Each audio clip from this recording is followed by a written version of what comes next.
Just another brother with another humble question. Just another brother with another humble question. Welcome to A Brother with Questions. I am your host, B. Period. I appreciate you for joining me this evening. Tonight's going to be a good one, man. I got a guest joining me tonight, knowledgeable guy too. We'll get to him in a second. But before we get started, let me not forget to ask you to like and subscribe to the channel. Please hit that notification button and comment too. Tell me what you think about these videos. But let's go ahead, man. I'm excited. Tonight I have joining me, his name is Jamie Miller. And Mr. Miller, I'll let you go ahead and introduce yourself to the people for me. Hey, thanks, B. Period. I am Jamie Miller. I'm I live in Sarasota, Florida. I have got my Gator jersey on, so graduate of the University of Florida. We had a good big week this week, beating Ole Miss. So then I have worked in politics for about 30 years, mostly here in Florida. I've also run campaigns in West Virginia, North Carolina, and Mississippi. And I've worked for the Republican Party of Florida. I'm a former executive director of the Republican Party of Florida. And I am what we like to say is a veteran of the 2000 election for George W. Bush and the recount. I'm a former senior advisor to Newt Gingrich's presidential campaign in Florida. And I've run campaigns from a rural bond issue for an emergency room at a hospital to, working on Newt and George W.'s presidential races. So have had a lot of experience. I work a lot in reputation management for, CEOs and high profile people, and do a good bit of government relations locally here in Sarasota, Florida. Okay. So here's, listening to that intro, here's where I want to start. What is it like to run a campaign? Like what's the process? Like how do you even get to that job description? You know what? I think I want to run somebody's campaign. Where does that even come from, Jamie? I will tell you, I started as a volunteer and just working, taking a couple of candidates door to door who I liked, and then I became the chairman of the Republican Party of Sumter County in Florida, which is, some people may know where the villages are, but when I grew up there, it was cow pastures and watermelon fields. Yep. And I grew up, throwing watermelons and penning cows and doing all that stuff that we rural folks do for money when we're kids, right? So, and so that's how I grew up there. And then, lo and behold, somebody hired me to run 10 counties, do the grassroots in 10 counties. So I worked on Jeb Bush's 1998 campaign. I moved here to Sarasota. Then I spent 6 years in Tallahassee. And then I've consulted on campaigns, both small and large. So I think it just came from a passion for doing it. And then I guess people thought I was good enough at it that they would pay me. I think there's, most people, the people who are smart, they get in, they do it for a year or two, and then they go on and become financial advisors or something. I don't know. Realtors. You like the torture of doing it, so you did it several times though, huh? Yeah. So it's been, it's an interesting career in the fact that it's just, you never know what's around the corner. I think it's a lot of fun. I also work with, like I said, reputation management with high profile people and CEOs, and help them with their business, public relations, philanthropic goals. And so that's become also a good part of my career and client base, where we work, just kind of what I do for politicians, but just for high profile people and CEO, C-suite types. And, so it's making sure that they're in the right place and doing the right things and meeting the people they want to meet to ensure that their goals are met. Gotcha. Okay. Now, kind of piggybacking on the campaign management. So with that, one of the things that I've always wondered is, I guess campaigns today, I guess depending on if we're talking local or national, they last about 6 months to a year. And then maybe if it's national, the way we kind of do things in this country, that seems like it could go for 2 years. Or in the case of President Trump, he's been campaigning since 2015. Yeah. But what do you do? Let's say once the campaign is over, right? So technically, right, your job is over at that point. So typically, what do you do next? So there's campaigns all the time, whether they're city, municipal races that happen in the spring, or some legislative bodies like Virginia, Mississippi, Louisiana have off-year races. So you try to find work in those types of races as well. So you're kind of like a campaign manager for hire at that point. I gotta say it's like farming, right? When the weather's hot here, we grow watermelons, and then as you move up, you kind of grow them as you go north, a little as the summer moves on, right? So it's just but it is an odd business model, and like a farming model, in the fact that the vast majority of your money is made in 6 months out of every 2 years.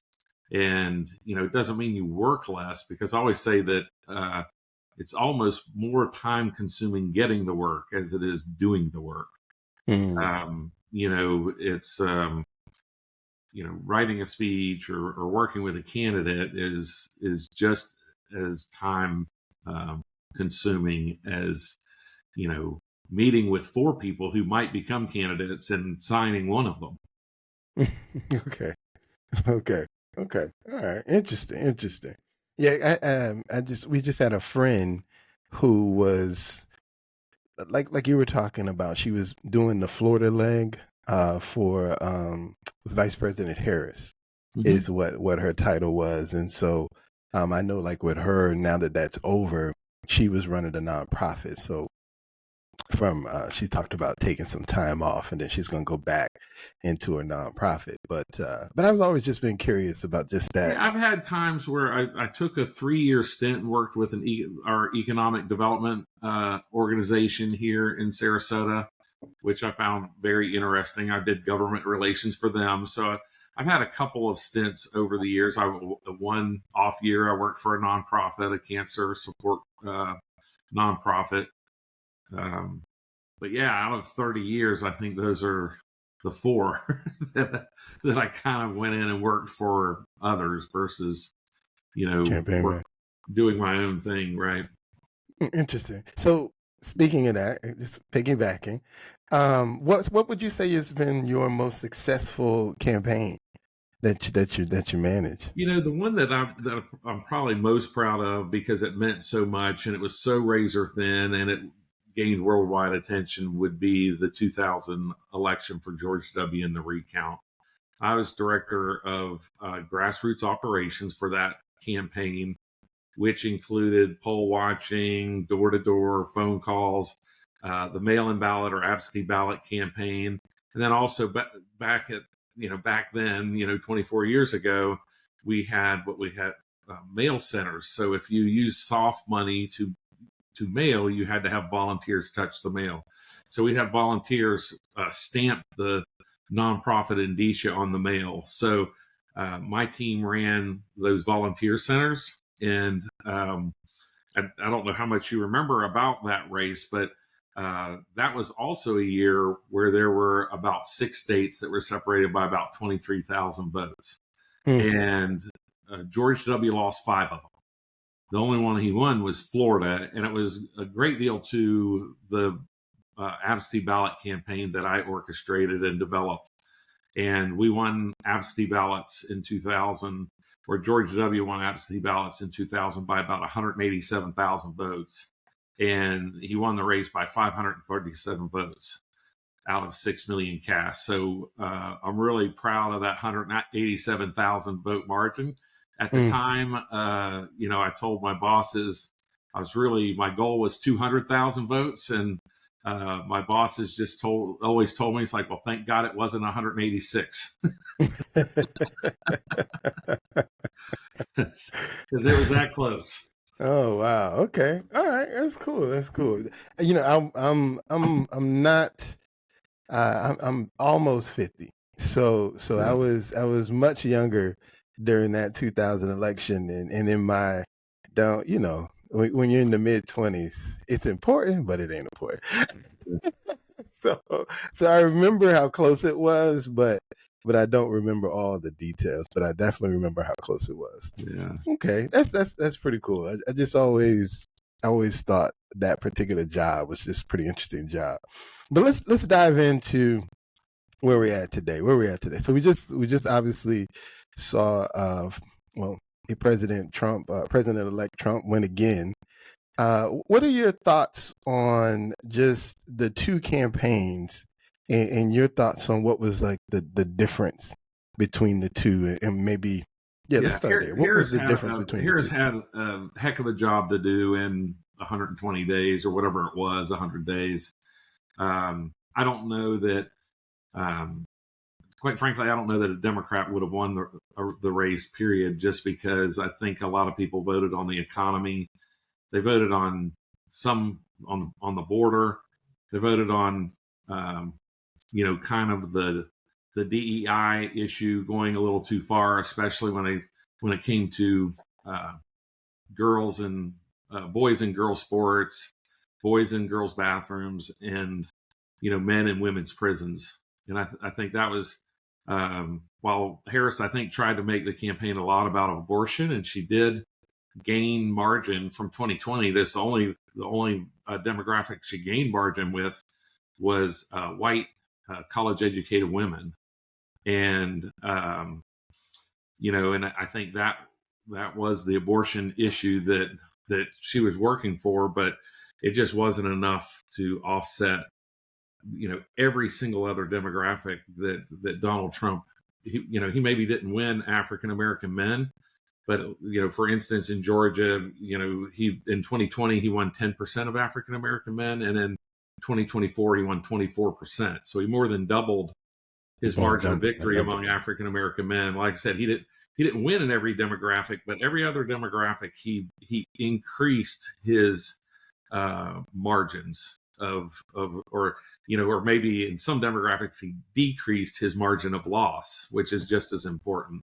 And so Harris also made, I think, some fatal flaws herself in her campaign, and those were, she never really explained to the American people who she was, what she was going to do as president, and why she was qualified. She kind of, if she was asked if she was qualified, it was like, well, because I've been vice president. Well, Americans kind of know that not all vice presidents are qualified to be president. It depends on the responsibilities that president gave you, because some vice presidents never even speak to their president, and so, and the one high profile thing she was given, she failed miserably with, which was the border. And we can parse words on all that if you want, but I think that's the way the public saw it. And so she was, I think those were kind of the major failures. And then she ran this campaign of really that was based upon gender, race, and hatred for Donald Trump. And then in the last 4 days, she kind of pivoted into this, kind of a campaign of unity. And I just I think it rang hollow after, just the week prior, either she or her surrogates called Trump supporters Nazis, stupid, weak, garbage. And then to try to pivot there at the end into a message of unity, I just don't think the American people bought it. And I was on a progressive show last week, and I just asked, I was like, did in your mind, did Harris say she was going to be more liberal or more moderate than Biden? And that host said, he didn't know. He's like, well, I think she would have been more moderate. Like, well, she didn't say it. She never said she was going to be more moderate than Biden.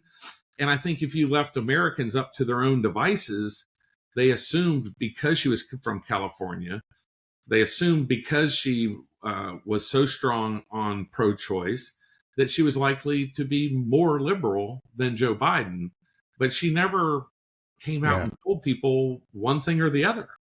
Yeah, one of the things that I said when I was looking at the campaign is, one, to answer your question, I think she would have been more liberal. That was my personal opinion, and I agree. And I only say that because not so much of what she said during this campaign, but what she said in the past. Mm-hmm. And so when you look at her past, it was like, okay, I remember for me, when as vice president, and they had I can't remember what the name of the dinner was or meeting that they had, but she threw me off when she used her pronouns and then had everybody at the table use their pronouns, and I was like, that was a red flag during her vice presidency. But then going back to her previous campaign promises that she had in 2019 when she was running. So when you combine all of that, even though she didn't say any of that on this current presidential run, because she didn't establish herself beyond, agreeing with everything that she thought Joe Biden did, it was like, okay, so what are you not saying this time? Because I know what you said in the past. And for me, I just had a lot of trust issues that she was going to do something different. I think that analysis is dead on. I mean, I think that's a good barometer of what the American people would answer if you asked them now.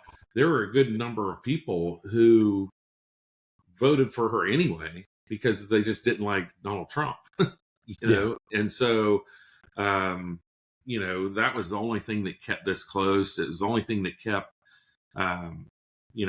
if you kind of wonder if it wasn't Donald Trump at the top of the ticket, would Republicans have won 57 U.S. Senate seats and 250 seats in the House instead of having these, close margins? But you never know, because it's kind of like changing that pitcher who's throwing a no-hitter with, in the seventh inning, but he's running out of gas. Mm-hmm. And it's like, oh, if we didn't take him out, he probably would have thrown that no-hitter. Well, you just never know. You just never know. Yeah. So you play the cards that you're dealt. And, the one thing that Republicans did that Democrats did not, you have to realize Democrats have not had a primary for president, a fair primary for president, since 2008.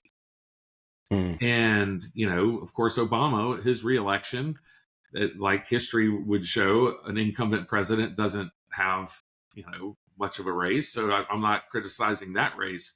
But certainly in 2016, Democrats cooked the books against Bernie Sanders for Hillary Clinton. In 2020, they cleared the decks for Biden. And in 2024, they made this switcheroo at the end for Harris. So, I think people have this, underlying feeling of distrust for Democrats when they're voting for the top of the ticket, because there has not been a level of fairness in a decade and a half in picking the Democratic presidential nominee. Okay, let's pivot. Let's talk about Trump a little bit.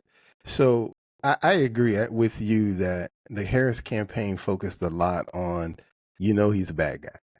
So since he's a bad guy, you need to vote for us. I just wanted to dive in. So, one of the big criticisms, of course, right? So we know he got convicted of 34 counts.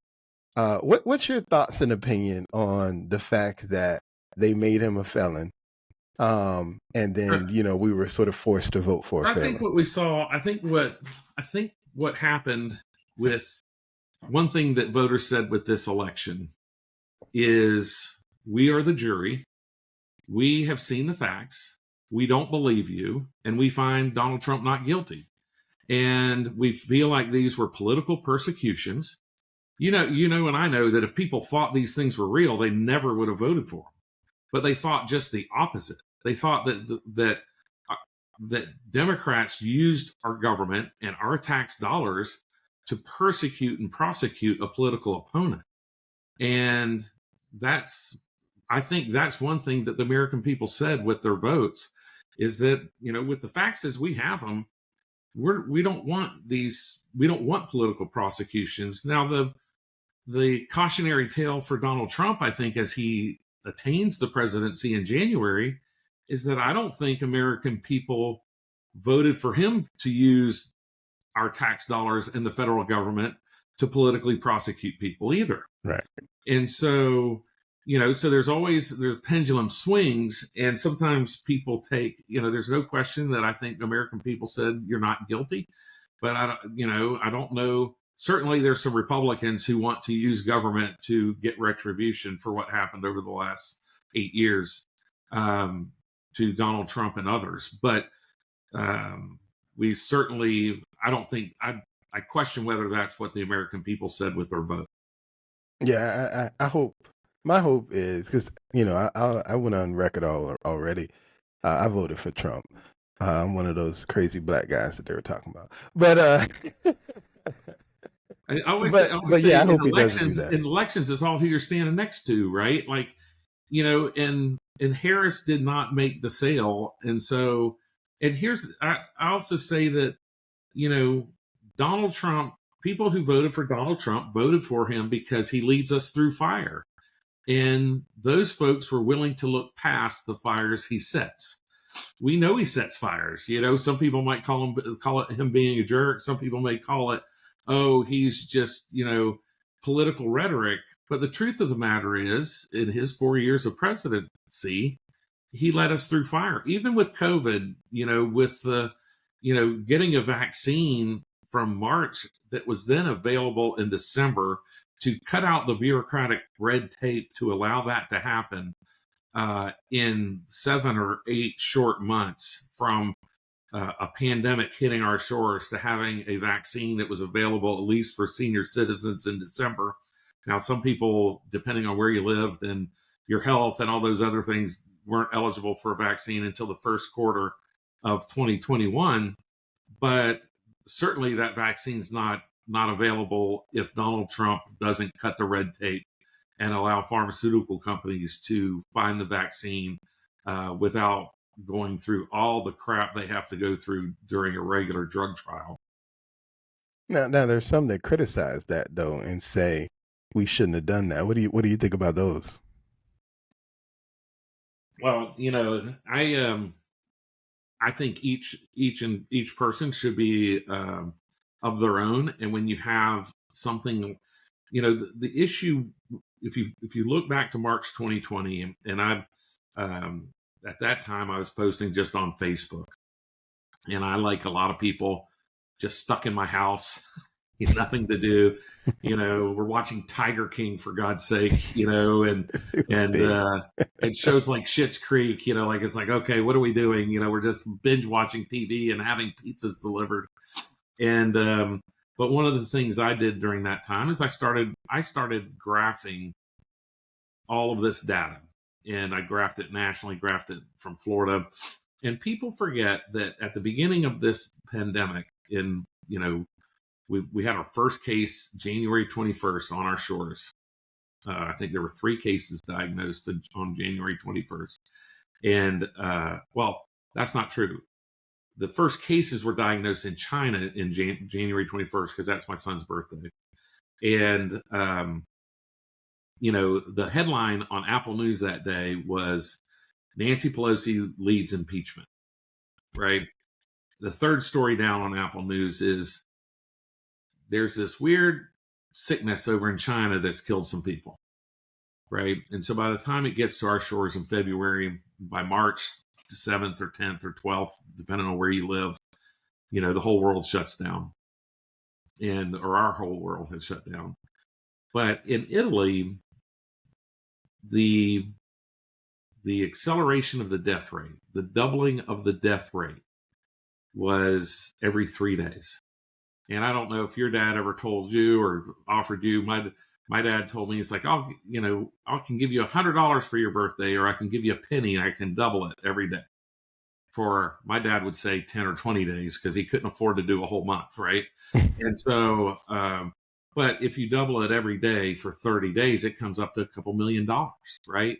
And so you can take a penny and double it. So there was a real concern at the time about this doubling of the death rate. And we know that over in Italy, which was an elderly population, a lot like Florida's, that the doubling of the death rate was a real concern. And, and when we first started the pandemic, we were doubling our death rate every 3 days. And you can see how quickly that would go through the population, 3, 6, 12, 24, in 30 days, you're talking about tens of thousands, hundreds of thousands of people. And so, or even millions of people. And so you're, every governor, the president, everybody was trying to grapple with how to handle that the best. But for sure, we know that if there's a virus running around or a bug and we can have a vaccine, we should give people the opportunity to take it. Now, like many things, I think they knew that a third of the people probably wouldn't take it and take their chances with other things. And now we're dealing with things like, people in the military who on religious grounds or based on their own health or whatever decided not to take the shot and they got thrown out of the military. Right. Or government workers who were fired, or take any number of people who were fired because they chose, and it's funny that we had a presidential candidate in 2024 run an entire campaign, her body, her choice, my body, my choice. And yet when it came to a vaccine, it wasn't your body, your choice. It was the government's choice, and you were going to take it if you were going to work for the government or be in the military or if you were going to be out in public. And then they basically ran a propaganda campaign for anybody who didn't do it or anybody who didn't want to wear a mask was going to get vilified, spit on, yelled at, and our own citizens were policing other people over stupid things like masks and things that I as a citizen should not be policing you. I'm not a policeman, and so I just, it's not my place to police anybody. Like I'm not a policeman. Yeah, right. So I guess if I see something wrong, I'll call police, but it's not my place to confront you and yell at you from one citizen to another because I don't like what you're wearing. We don't do that to teenage girls because they're not wearing enough clothes or whatever, or anybody, if I did that to a teenager, I'd probably get arrested. Right. And probably should get arrested because it's none of my business of what somebody else's kid is wearing, but we went through that period. And so I know I gave a long explanation. I hope I answered your question in there somewhere, but I think the answer to your question is, the government, I think, had a responsibility to provide a vaccine as quickly as possible to those who wanted one. I can see that point. I can see that, and then once they provide it, it's up to you whether or not you choose to take it. Yeah, definitely. Okay, so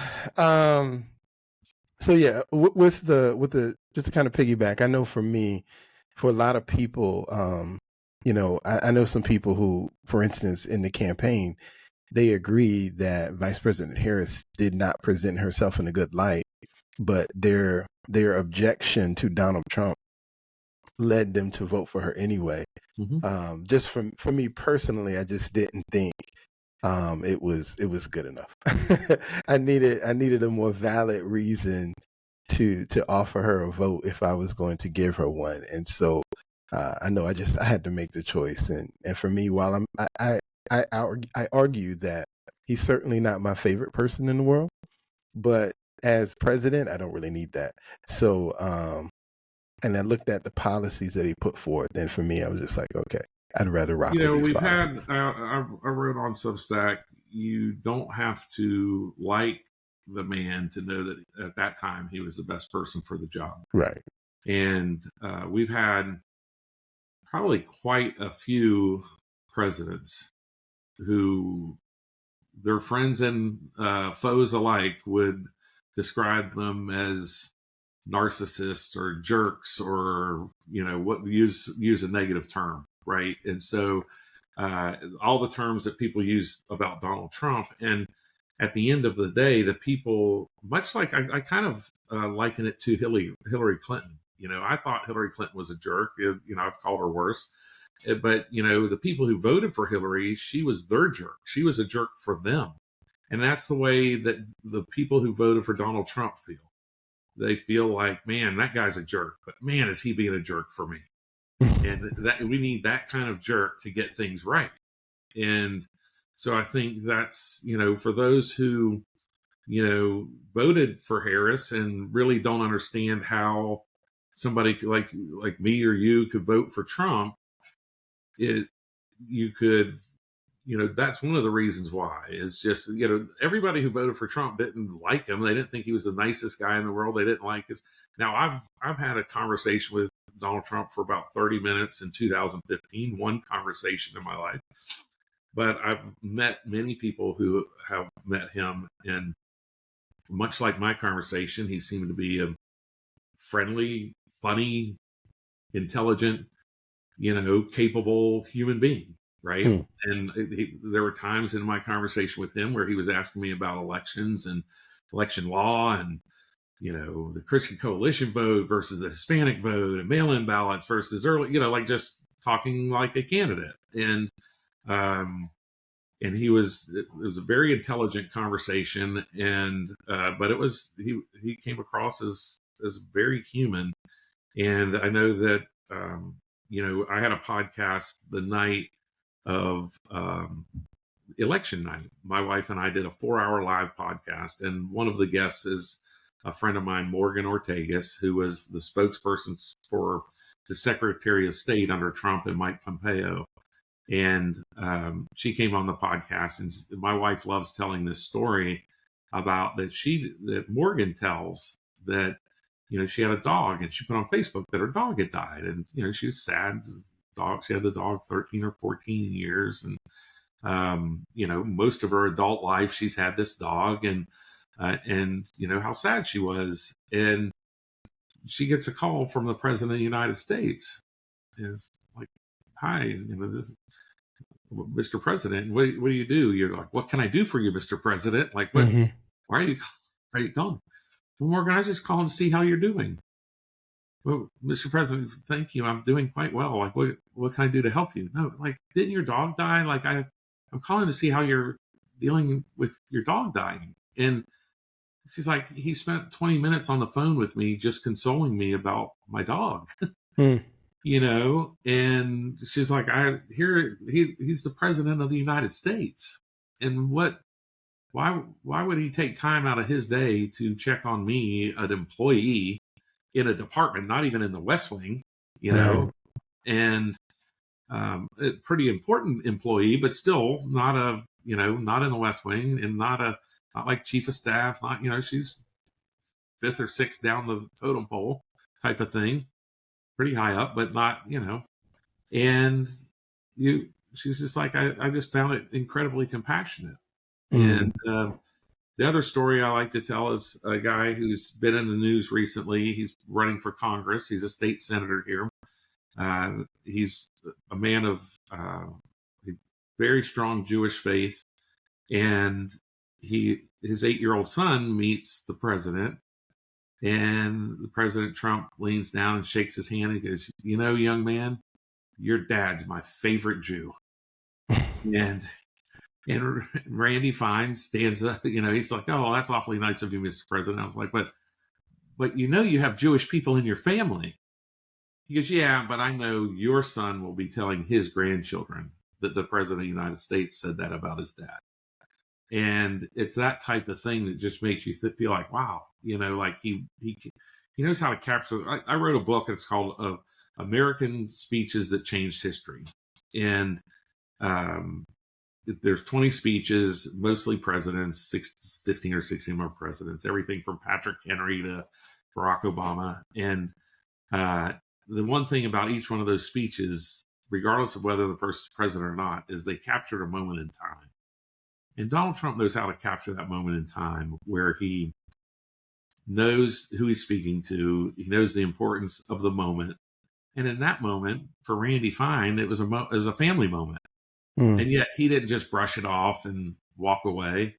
He captured that moment in time and made it a special moment for not only Senator Fine, but, Senator Fine's son. So I tend to think that people who judge Donald Trump on his political rhetoric alone are probably a little too harsh. Yeah, and you hear many, you hear a few stories like that. I've heard Mike Tyson tell some of those stories. Dana White, he's told similar stories. So you get a lot of people who, I don't know if you want to say they're in the inner circle, but they've certainly had closer relationships than most. And they share those stories where in moments, especially in moments of need, he stepped up when other people didn't and didn't ask for credit or financial gain as a result of it. It was just or press. Right. Just willing to help because he saw somebody who needed help and he could provide the help that they needed in that moment. So yeah, you definitely hear a lot of those. Let's keep it going though. Let's talk about some of these nominations. So I'm gonna be honest. The one nomination that has gotten me so far, and at this point it's been withdrawn, but it's the Matt Gaetz nomination. And so I saw some of your Substack about this. You didn't necessarily think it was a bad idea, but I'm trying to understand why you thought it was a good idea. And I'll give you my purpose. So when I first heard the nomination, a fair question. When I first heard the nomination, my first thought was, wait a minute, he's a lawyer. So when I went back, I saw his looked at, when he graduated, at what point did he go to Congress? And it seems like, he was a lawyer, but I don't, did he try any cases? Or did he just get a job at one point? And then, because quite soon after. I don't even know. I've known Matt Gaetz a long time. I don't even know that he's ever worked as a lawyer. I mean, really? See that? And that's what I was wondering. But that's certainly not what he's known for, right? And so definitely. But what makes you think he was qualified? I've been critical. So if you go back far enough in my Substack, I've been critical of Matt Gaetz during the McCarthy scenario, and I'm not someone to, kind of like you and I were talking before the show, I'm not one to necessarily criticize a football coach, openly, because I'm like, you have more information than I have, and hopefully you're making the right decision based on that information, because you're making all this money. It's not like you're trying to make the wrong decision. But I was critical of Matt Gaetz about the McCarthy issue, not because I thought McCarthy was the wrong person to be speaker, because he was from California. I thought we should have gone with a speaker from a Republican state, quite frankly. And I was like, oh, we're going from Pelosi to another Californian. And I didn't know that much about Mike McCarthy. Speaker McCarthy. I get him and the football coach confused, and so I might have done it just there. But he's I don't try to. If you want to take somebody into a smoke-filled room and treat him like Julius Caesar, that's between you and him, and whoever wins comes out. But you have to have a plan to leave the room. And I felt like Matt Gaetz did not have a plan to be successful in his coup. And so then when he was successful in his coup, we went through 3 weeks of, the nation, while, the train still ran, right? The subway still took people to work and all those things, but it was turmoil that was not needed in our country at that time. And so I was critical of that. Now, I was also trustworthy of Donald Trump. If that's the person he wants, I'll support him. he's the head football coach. He has more information than I have. And if he wants Matt Gaetz, I'll support him. The one thing that I did have said, and I was on an interview with BBC. It was my first international television appearance, so I was excited about it. And they gave me a pretty tough interview about Matt Gaetz and Marco Rubio. And what I said there was Matt Gaetz is not under investigation by any law enforcement. He's not under investigation. He's not under indictment. And, so there's some salacious material out there about him, but it's good for the gossip pages. And, and they were like, well, you support trafficking a 17-year-old girl across state lines, and I'm like, no, of course not. I just don't know that I trust the U.S. House to investigate anyone at this point.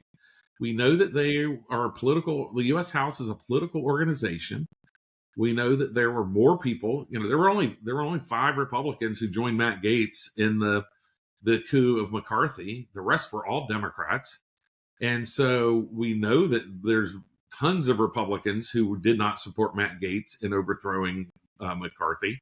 And, so some of those Republicans sat on a committee and want to release a political report.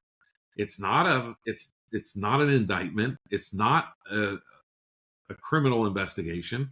It's a political one. And so, so I was going to give the president, mostly the president, not Matt, but mostly the president, the benefit of the doubt.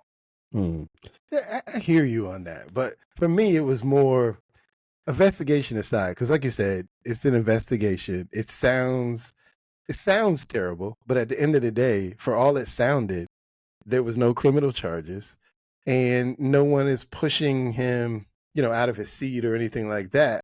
So as far as I'm concerned, they're not taking it too seriously, but it does sound good when you're talking about it on television. I was more where it sounds bad.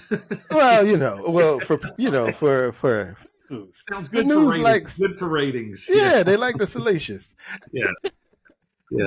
But I was more concerned just the idea that, like you said, we're not even sure if he actually practiced law. And so that was my thing. How does a guy who, while he has the degree, who's never truly practiced law, become the quote unquote top lawyer in the country? Yeah, oddly enough, the BBC did not ask me that question, and I'm glad they didn't, right? Because I think I agree with you that was I think the real criticism of the pick, right? And so now they've gone with Pam Bondi, who is a long-term prosecutor. She served 2 terms, 8 years. We have term limits in Florida, so 8 years is the maximum you can serve as Attorney General. She served 2 terms as Attorney General of Florida, and she's very capable. I would suggest that the Democrats who are trying to get rid of Matt Gaetz probably are second guessing whether they should have done that now that they are looking Pam Bondi in the face of running, because I saw one political pundit, progressive political pundit, who's like, yeah, now we're in for it because she's capable. Right. She is she capable. knows what she's doing.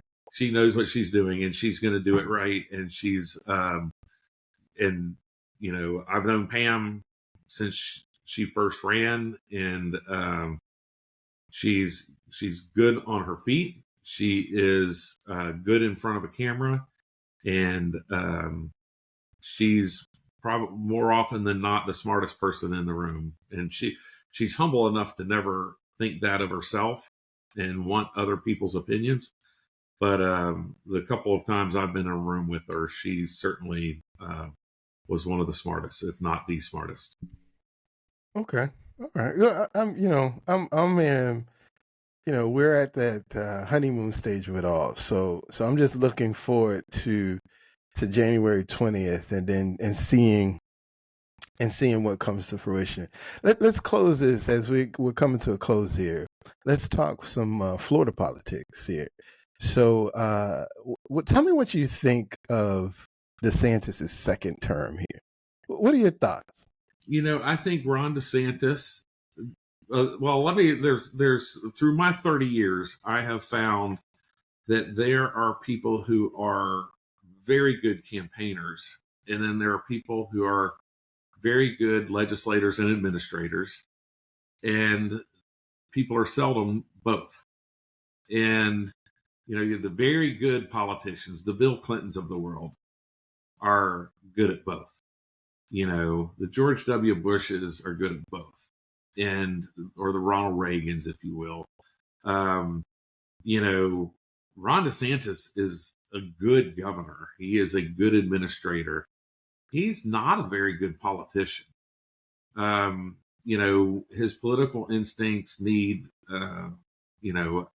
help, and so he tends to go by his political gut, and his gut is right when it comes to things like COVID or DEI or the school choice, or go down the list of things that he's done for the state of Florida that are going to have long-term positive benefits for all citizens. And and yet, I would go back to his presidential run, and I would say there's two ways you run for president if Donald Trump is running, especially after you just had a historic 19-point win like Ron DeSantis had in 2022. You get in January of 2023, and you go fight Donald Trump for the nomination, and you go negative, and you do everything you can to try to go toe-to-toe and become the nominee. Or you wait until October of 2023, see if Trump stumbles, and then get in the race. And he did neither. He, waited till like June. He soft pedaled his way in, and then he kind of had a soft launch, and then he had a relaunch, and it was just one debacle after another.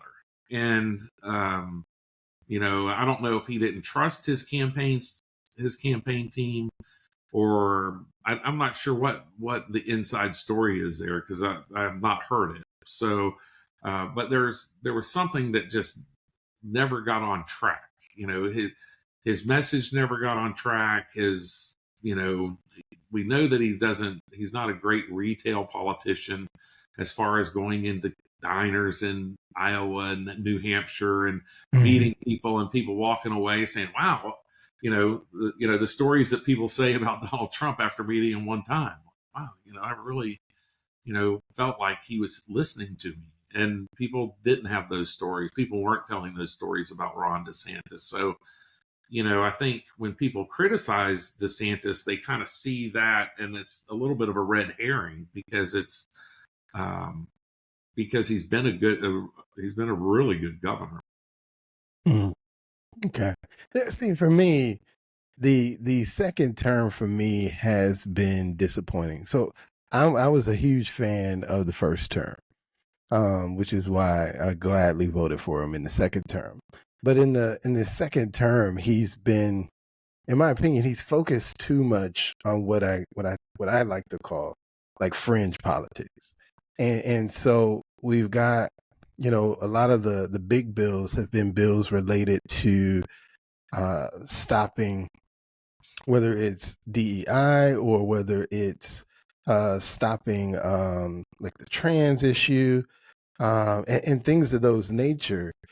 And to me, while those things were or are important, to me they shouldn't have been, I don't know, the focus. I guess I was looking for him to do more in terms of business, and I don't feel like, at least from what I can kind of find, if you will, that he's done more in that business realm. And for me, that's what I was looking for. And so from that perspective, I kind of been a little bit disappointed in this second term. Yeah, and then, outside of the hurricanes, I could see where, the insurance reform bill that went through has had some help, but the relief has been slow in coming for Florida homeowners. I think people will continue to see that relief. They'll continue to see more competitive insurance companies in the market. But, now everybody's reeling again, because we've had these, 3 really big storms, Debbie, Helene, and Milton come through, a lot like 2004. that Jeb Bush had to deal with, and or '05, whatever year that was, and so when Charlie kind of started the coming through, so I can see where somebody thinks he kind of took his eye off the ball a little bit because of his presidential race and trying to lean into that identity politics. I agree with him on most of it. I think that, going from 14 weeks to 6 weeks in abortion was probably something that most Floridians are a little uncomfortable with. And so that's why I think you saw 58% support the abortion constitutional amendment.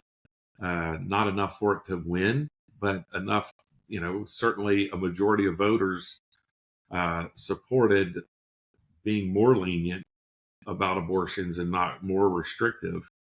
Not that that's going to do anything in the legislature. I thought 14 weeks was kind of a reasonable place to land for a conservative state.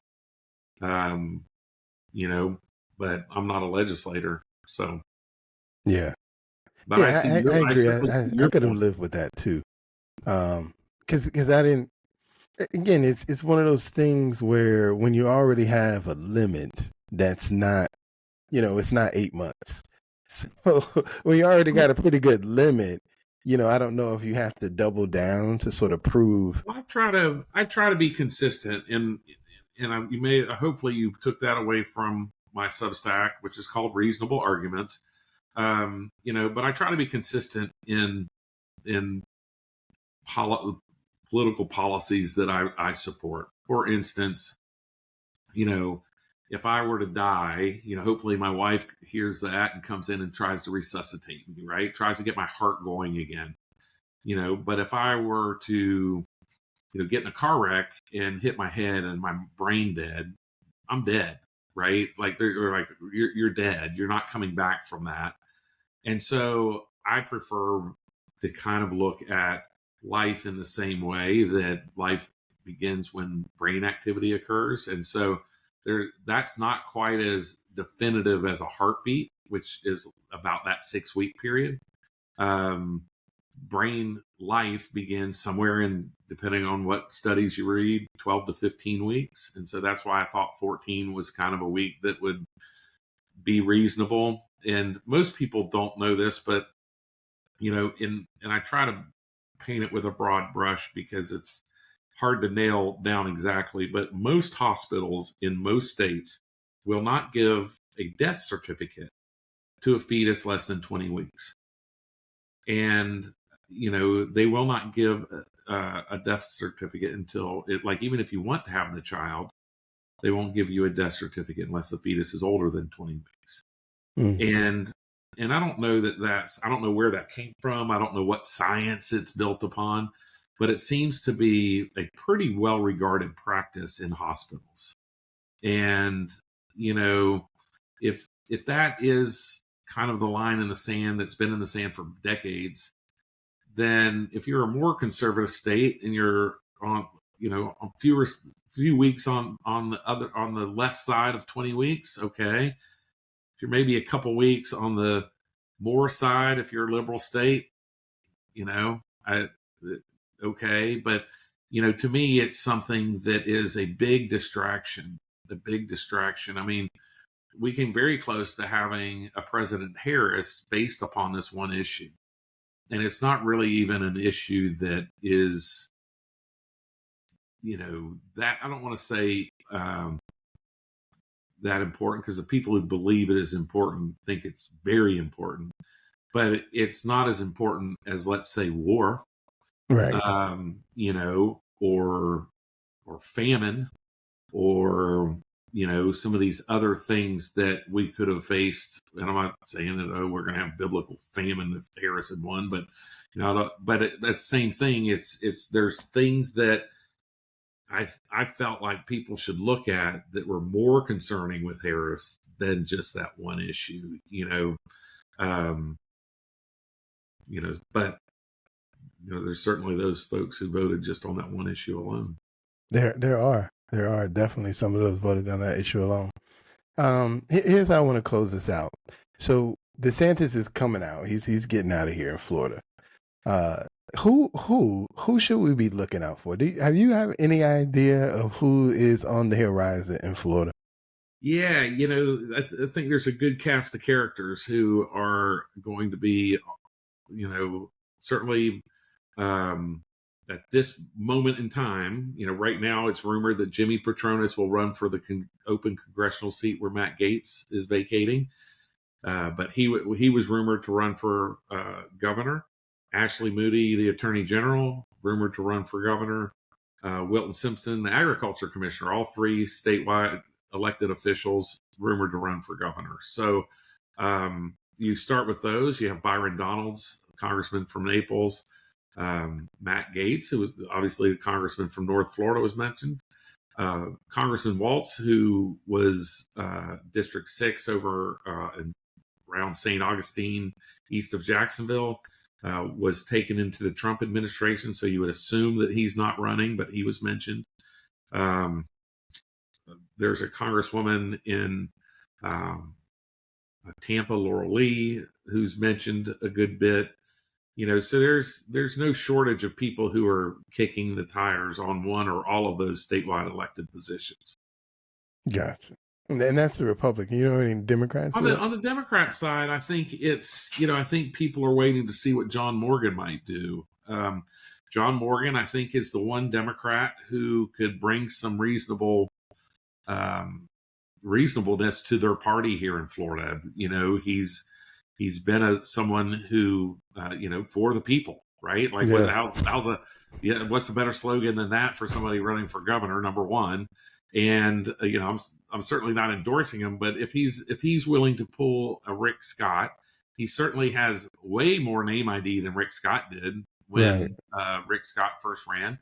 And if John Morgan's willing to put $100 million into the race, I'm not sure that there's a Republican who's out there who's willing to match it.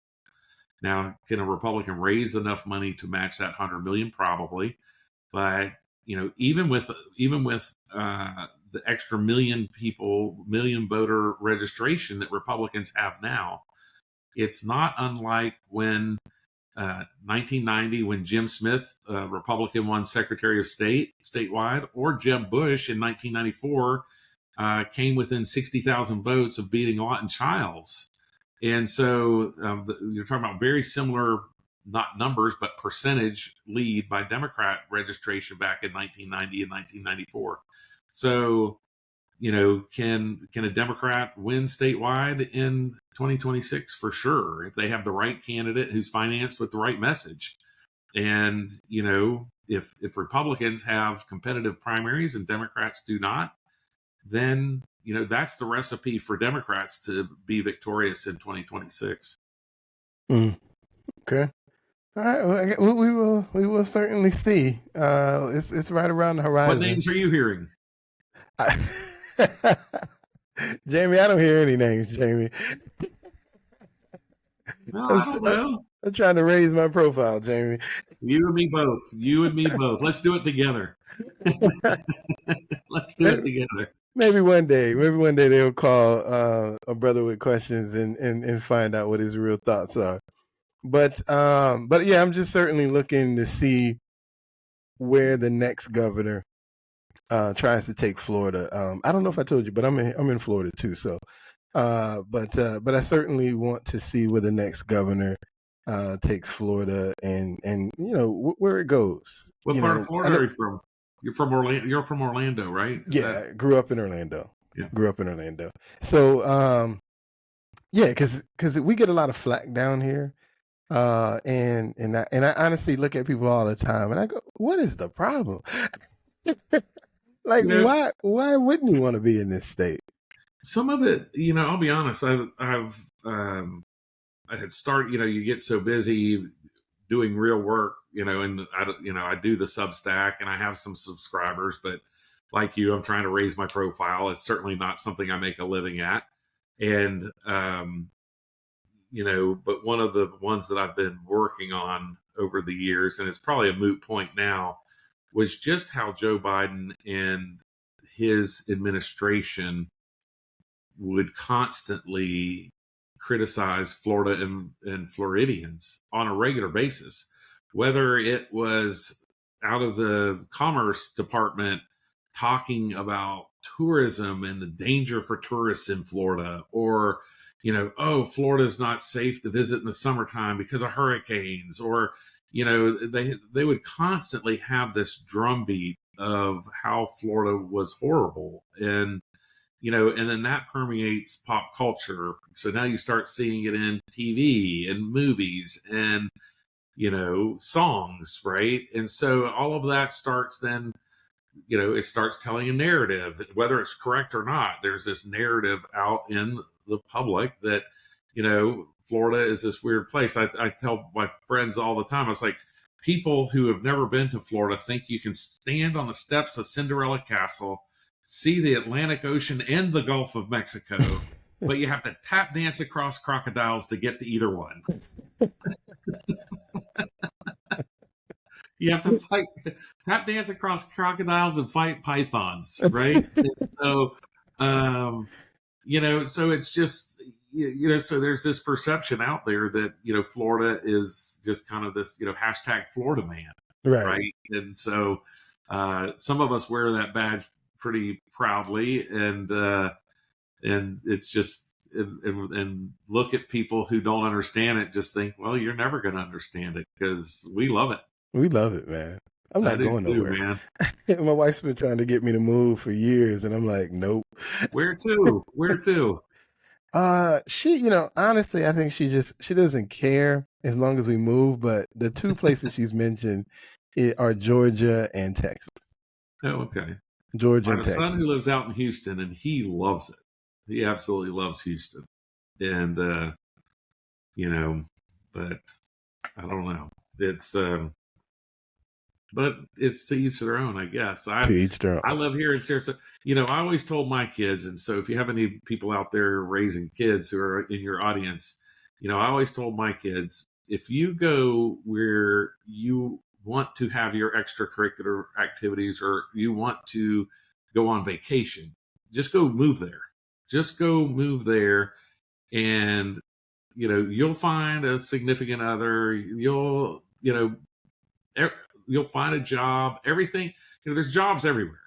So go to where you want to live, and then you'll find a significant other who loves to live there, and there'll be a job there, and life will be fine. So I have one who moved to Denver because he loves skiing and camping in the summer, and I have one who is in Houston because he just has a dream of owning a lot of property, and it's cheap there, and he knows he can get into, a huge 200 or 300 acre ranch that he would never be able to buy in Florida. And so, and I was like, well, to each their own. Go live the life that you dream of having. That's awesome. Man, Jamie, I appreciate your time here tonight. Before we get out of here, two things. You're right. We could have gone for 3 hours, no problem.